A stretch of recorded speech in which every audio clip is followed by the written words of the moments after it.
Hi there, welcome to another exciting episode of KSB'S book review. Long time no see. Well, school has been keeping me quite busy. So let's get into today's episode. Flashback. The first book I reviewed on this channel was Boarding School Mysteries Book 3, Burned.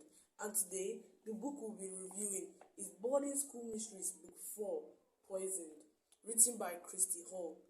Christy Hall is an award-winning author that writes based on middle grade students and middle grade schools.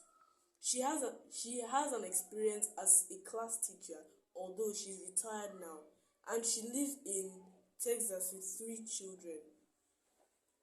What is Poison about? Poison is about Jerry and her friends who have a birthday dinner, and then all of a sudden some of them get sick, but not all, especially even Jerry nearly got sick, but she eventually got fine at the end of the day. They begin to throw up after some few minutes of eating a delicious birthday dinner, and everyone is looking at Abby and saying that it's Abby who poisoned them. Some people said it was a virus. Someone even said maybe some insects were working in the freezer and were beginning to contaminate the food. Or maybe the freezer had stopped working and the food had begun to spoil. Different opinions from different people coming from different angles about what could be the real cause of the poisoning. But Jerry and her intellectual and her investigative mind, she sits down and thinks, what could be the cause of this?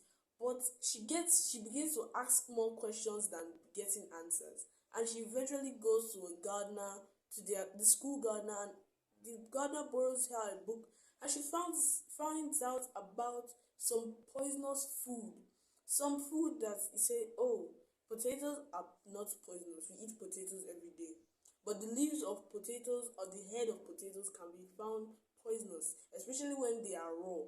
Mushrooms, there are different types of mushrooms, and mushrooms have the same look, so it will be difficult to tell apart which is the poisonous one, which is not the poisonous one. Some of them are even poisonous when eaten raw, but when you cook them, they lose that poisonous feel. She goes to the kitchen, she tries to investigate, by snooping, by eavesdropping, but she's not really getting any information. But that book eventually came in handy, as she found out the smell, the taste, the looks of different poisonous food, and how you can find out they are poisonous, the looks, the way they react on people's skin, and so on and so forth. This book, another thing that is really great about this book is the fact that the person who is poisoning everyone is someone you least expect.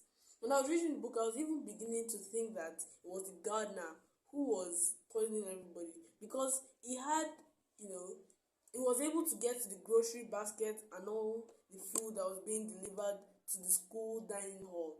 But eventually, we found out that it was someone you least expect, and her reason behind it was very unusual. Her friend was in a competition, and she had higher chances of winning it than her. So she wanted to poison her friend, but she didn't want to make it look obvious that they were going after her. So she decided to poison others as well. But it even got so bad that Rosa, Jerry's roommate, had to order food online and find a way to store it without their house mother, Miss Carter, finding out that they are storing food and sweets in their rooms, because they were trying to avoid eating in the dining hall, and they were also trying to avoid being hungry. Just because someone is poisoning other people's food doesn't mean we should come and sit down and be hungry. Obviously not. My favorite part of this book was when she got that book and was able to find out some poisonous food, how they look, how they react to people's skins. Because when she read the book, she saw that, oh, daffodil balls are poisonous. They smell like, and name of other foods and plants that could be poisonous, and how they react to people's skin, especially daffodil balls. When she saw it under toilet paper, she thought maybe it was garlic or onion because of the way it looked. But the smell and the way her skin began to react to it was what struck her and told her, oh, these are daffodil balls. And the garbage can was a spoon filled with salsa and some drops of daffodil ball leaves. So she went. That was when she finally found out that the person who was how she found out the person who was poisoning people and what she was using to poison people, and the person she was about to poison next. That was how she was able to get there in time and stop the person from eating out of the salsa bowl. But at first they didn't believe her, obviously, but they got the food tested and they found out that the bowl the person was eating out of was not poisoned, but the other bowl was poisoned. She got expelled at the end of the day. Another thing I like about this book, not just the book but the series in general, is her mom. Her mom is like a go-to guide. Anytime she's going through a lot, she's thinking about something. Like in the middle of this book, she was asking herself more questions than finding answers to the questions that she had already asked. She went to her mom and talked to her mom and said, "Oh, mom, what do you think I should do? What this is going on? What should I do?" Her mom was just like a go-to guide. Like she's just a a very good teenager. She's good in school, she's good at home, she's good in her relationship with God. She's a very balanced teenager. And when she's going through a lot, she just goes to her mom. Her mom also feeds her with scriptures and also helps her in that relationship with God and the Holy Spirit. And Christian journey is also going well, especially in this book. The Holy Spirit feeds her with information that this could be the problem. When she goes to her mom and she thinks and she just sits down and meditates, "Oh, Holy Spirit, help me with this," and she begins to find answers to questions. That's one thing I like about this book and about the series in general. The new words I learned from this book are thoroughbred and carillon bells. Thoroughbred are two horses from the same breed, and carillon bells are bells that make tunes. You can use them to make certain tunes and certain sounds, not like regular bells. My ratings for this book are a must read because of the Christian background, and it also helps us to find out to endeavor to become balanced teenagers, just like Jeremy Kane is. I also go to my mom as a go-to guy when I'm going through certain situations. But to also help you, but some people don't find it easy to go to their parents and ask them for help because they feel like, oh, their parents, what do they know?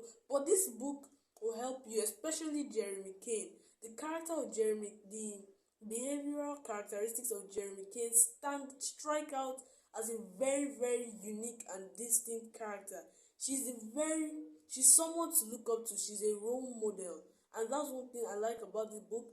And it also help us to become balanced teenagers. It will help us in our relationship with God. Also help us to balance our studies with different mysteries. Also help us to think. Sometimes there are some things that will happen to us. Sometimes we find ourselves in front of a dead end or a brick wall, and we just don't know how to think on how to calculate and get out of this particular situation. But this book will allow you to think, rack your brain, calculate what to do. It will enhance you to be tactful and to know when to do and when not to do. That's why I'll give this book a must read. Thanks for watching, and before I go, I would like to appeal to share the link with your friends. Tell them the benefits you've gotten from watching my book reviews and the benefits you've gotten from also hearing some fun facts I've said on this channel. Thanks for watching. Don't forget to like and subscribe. And if you have anything to say, you can send me an email at ksbolorotimi@gmail.com because comments are disabled on YouTube because of my age.